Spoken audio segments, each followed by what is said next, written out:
Christmas is for immediate family only. My father-in-law's text message read, arriving 3 days before Christmas, like a precision-guided missile designed to wound.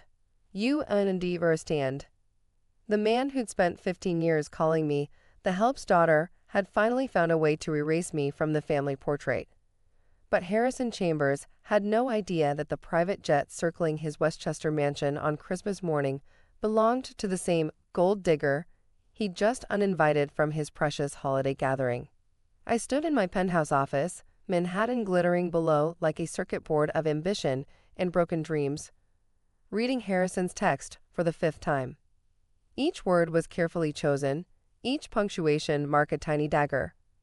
15 years of marriage to his son James, 2 beautiful children who called him Grandpa, and still I was disposable. Still I was the Puerto Rican girl from the Bronx who'd somehow tricked his precious son into marriage. "Mommy, why are you crying?" My 8-year-old daughter Sophia appeared in the doorway, still in her pajamas, dragging her favorite stuffed reindeer. I hadn't realized I was crying. I quickly wiped my eyes and knelt down to her level. "Just some dust, baby. Are you excited for Christmas? Is Grandpa Harrison really not letting us come?" Her older brother Lucas, all of 10 years old and already too perceptive, stood behind her. "Dad's on the phone with him. He's using his lawyer voice." The lawyer voice. James only used that when he was trying to negotiate the non-negotiable. I could hear him down the hall, his words muffled but his tone clear, pleading, reasoning, slowly transforming into something sharper. "Your grandfather is having a smaller gathering this year," I said carefully, the lie tasting bitter. "But we're going to have our own adventure." "Without Dad?" Sophia's lower lip trembled. "We'll see," I said, though I already knew. James would go. He always went. Every Christmas, every Thanksgiving, every family gathering where I was subtly or not so subtly made to feel like an intruder. He'd apologize, promise it would be different next time, swear he'd stand up to them. But when push came to shove, James Chambers I always chose the path of least resistance. I heard his footsteps in the hallway, saw his shadow pause outside the door. For a moment, I hoped. Then he walked past without entering, and I knew. "Kids, go get dressed," I said, my voice steady now. "Pack your favorite clothes. We're taking a trip." "But Mom," Lucas started. "Trust me," I said, and something in my tone made them both nod and scurry off. I stood, walked to my desk, and picked up my phone. Speed dialed a number I rarely used. "Ms. Reyes." Captain Williams answered on the second ring. "Will you be needing the jet?" "Christmas morning," I said. 6 a.m. departure. Flight plan to Aspen. And Captain, make sure we do a low pass over Westchester on the way out. There's something I want my children to see." "The estate in Westchester, ma'am." "The Chambers estate. Circle it twice. Low enough for them to hear us." There was a pause. "Understood, ma'am. The G650 will be ready." I ended the call and opened my laptop, pulling up the property listing I'd been watching for months. The Aspen compound that made Harrison's Westchester estate look like a starter home. 22,000 square feet of privacy and perfection. I'd been waiting for the right moment to pull the trigger. I clicked purchase and smiled. James appeared in the doorway, his face a study in conflict. At 38, he still looked like the golden boy who defied his family to marry me.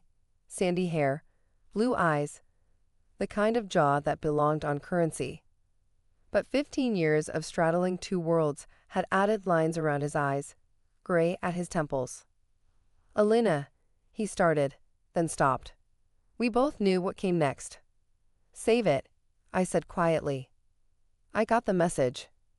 Lower class doesn't get a seat at the Chambers table. That's not. He ran a hand through his hair. "You know my father. He's from a different generation. He doesn't mean." "He meant every word," I interrupted. "Just like he meant it when he offered me $100,000 to leave you before our wedding. Just like he meant it when he introduced me as the maid's daughter at your cousin's engagement party. Just like he meant it every single time he asked when you were going to trade up. James flinched at each example. I've talked to him. No, you've apologized for him. There's a difference. What do you want me to do? His voice cracked slightly. He's my father.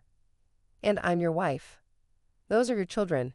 But somehow we always come second to Harrison Chambers' comfort. He stepped into the room, reached for me. Elena, please. It's just one dinner. I'll go for a few hours, make an appearance. While your children spend Christmas wondering why Grandpa doesn't want them. I stepped back from his reach. While I explain again why Mommy can't come to the family photos. The kids are invited, he said weakly. It's just me. I laughed, but there was no humor in it. The contamination in the bloodline. Don't say that. I'm not saying it. Your father is. Every time he looks at our children and comments on how Sophia's skin is such a pretty tan, or asks if Lucas is going to play basketball with those jeans. James's face darkened. He'd heard the comments too, chosen to interpret them as harmless. Old man's ignorance, not malice. But we both knew better. I'll skip it, he said suddenly. We'll stay home. Have our own Christmas. For a moment, I wanted to believe him. But I'd heard this song before. Your phone will ring at 10 a.m., I said. Your mother, crying about how Christmas is ruined. Your sister will text about family traditions. Your father will threaten to cut you off from the firm. And by noon, you'll be in your car, promising to be back by dinner. That's not fair. Because it's not true, or because it is. His silence was answer enough. I'm taking the kids on a trip, I said.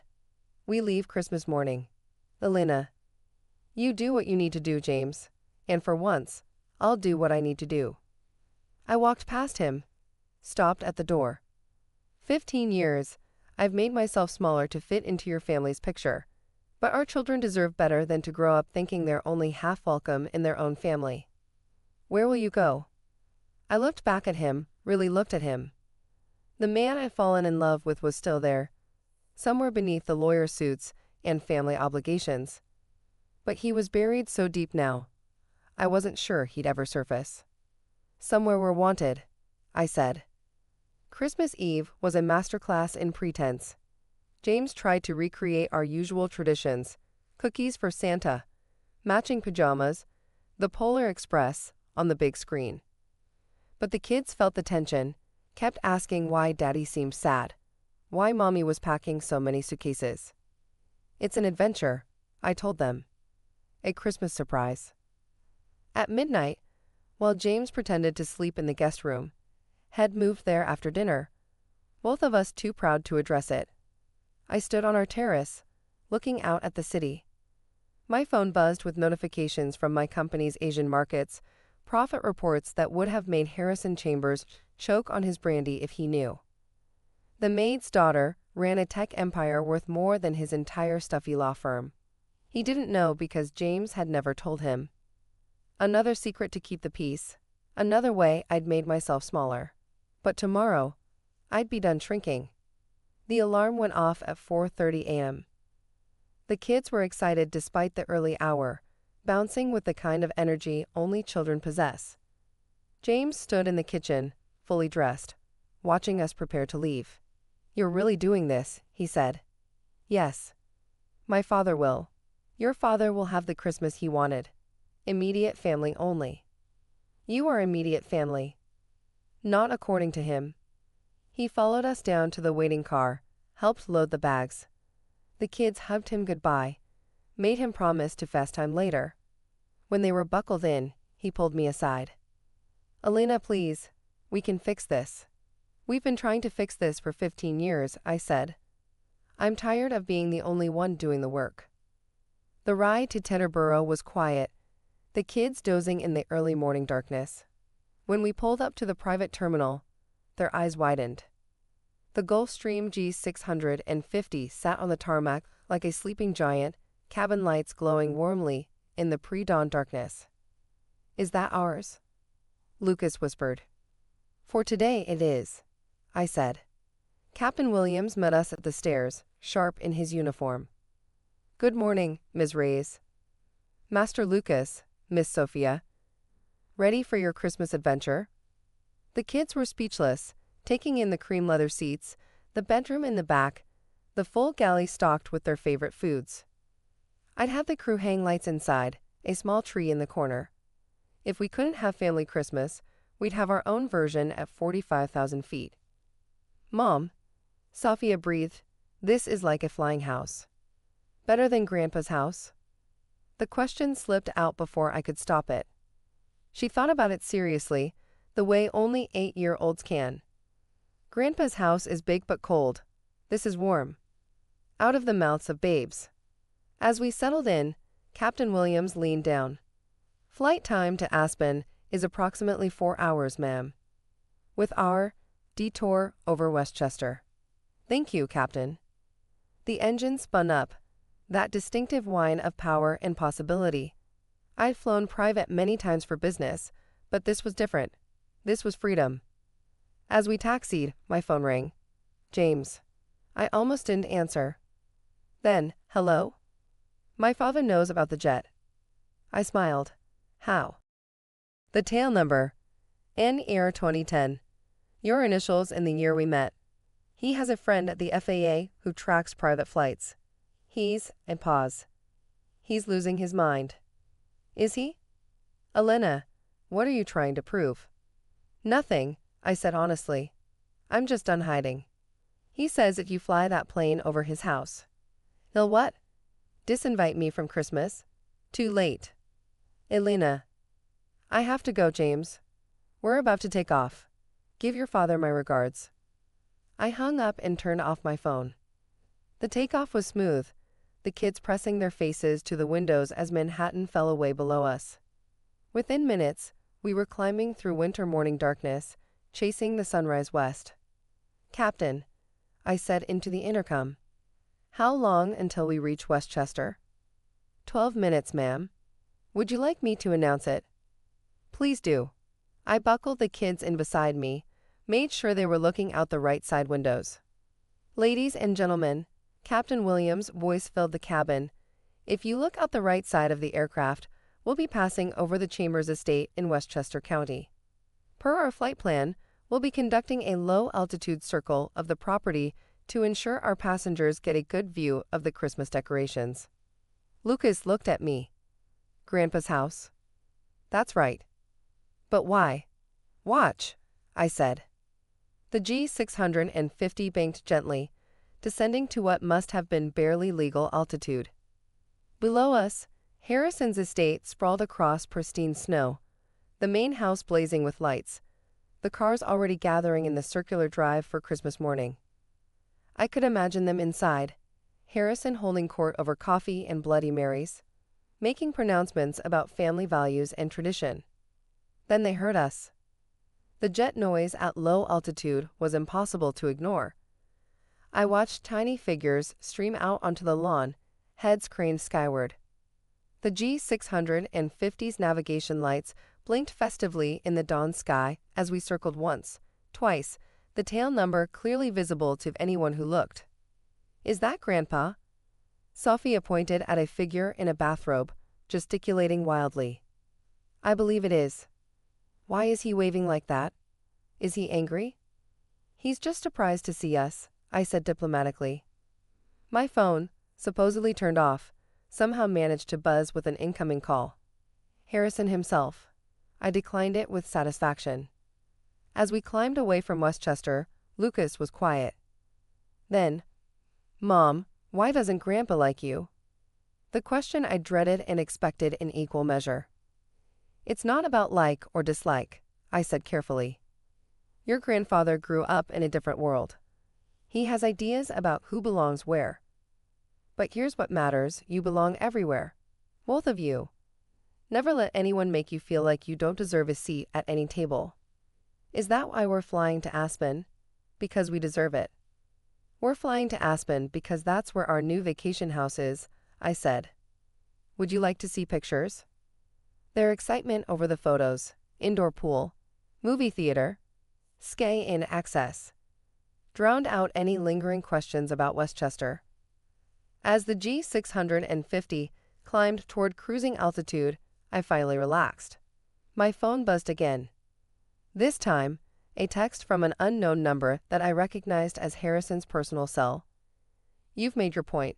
Return immediately and we can discuss terms." Terms. As if this was a negotiation. As if my worth was something to be debated. I typed back, "Merry Christmas, Harrison. Enjoy your immediate family."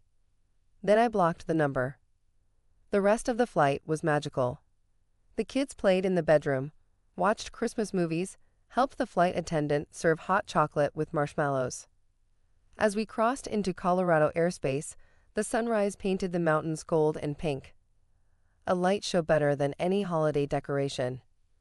"Mom," Lucas said, settling beside me as Sophia napped. "I'm glad we're here instead of Grandpa's house." "Why's that?" "Because you're smiling," he said simply. "You don't smile at Grandpa's house." My throat tightened. "When did you get so observant?" "Dad says I get it from you." He paused.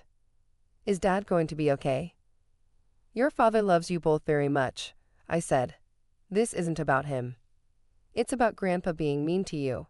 It's about choosing joy," I corrected. "It's about showing you and your sister that you never have to accept less than respect. Not from anyone." The landing in Aspen was smooth, the kids' faces pressed to windows as we descended into a winter wonderland.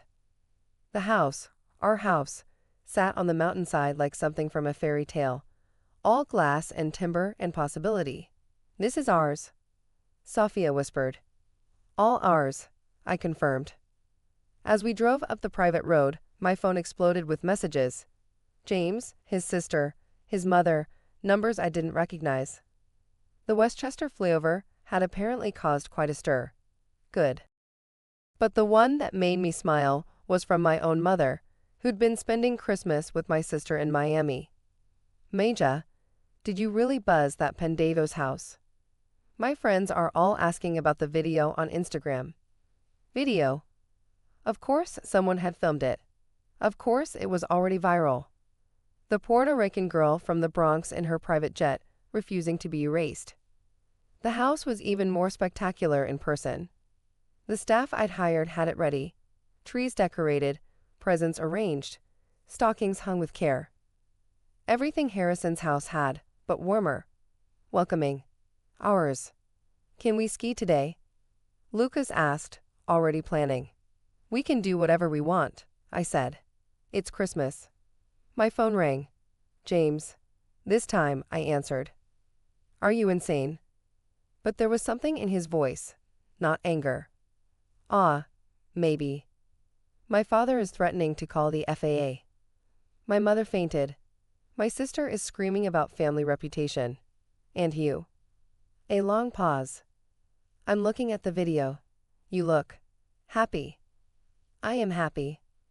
"The kids?" "Playing in their new house. The one where they're welcome. Always." Another pause. "Elena, don't," I said gently. "Not today. Today is about joy. We can deal with the rest tomorrow." Can I FaceTime them later? For Christmas?" "Of course. You're their father. You're always welcome in their lives. But not yours." I looked at my children, already racing through their new home, their laughter echoing off soaring ceilings. Thought about 15 years of making myself smaller, quieter, less threatening to Harrison Chambers' worldview. "I don't know," I said honestly. "But I know I'm done being anyone's dirty secret. I'm done pretending I don't own a company worth more than your father's. I'm done acting like I should be grateful for scraps of acceptance." "The tail number," he said suddenly. "Year 2010. That was the year everything changed." "Yes.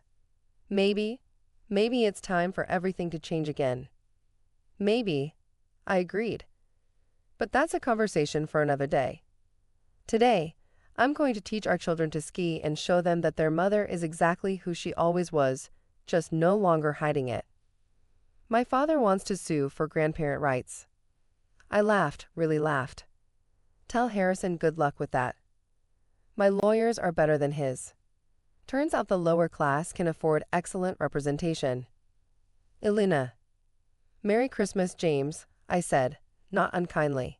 Give my regards to your immediate family. I hung up and joined my children in the great room, where they discovered the wall of windows overlooking the valley. Snow was starting to fall, fat flakes that made the world look like a snow globe. Best Christmas ever, Sophia declared, spinning in circles. It's only morning, I pointed out. Don't care. Best ever. Lucas joined his sister spinning, both of them dizzy with altitude and joy and freedom. I watched them, these two beautiful souls who would never have to choose between sides of themselves, who would know, always, that they deserved every room they walked into. My phone buzzed one last time. A message from my assistant. The video has 2.8 million views. Hashtag Christmas layover is trending. Harrison Chambers' law firm website has crashed from traffic. Merry Christmas, boss. I set the phone aside and joined my children in their dizzy dance, spinning in our sunlit sanctuary, while Westchester faded into memory. Somewhere, Harrison Chambers was learning what happened when you pushed the wrong person too far, when you mistook kindness for weakness, when you thought money and name meant more than heart and hustle. The Bronx girl had bought her own mountain. The maid's daughter had her own jet. The unwelcome wife had found her own joy. And it was, indeed, the best Christmas ever.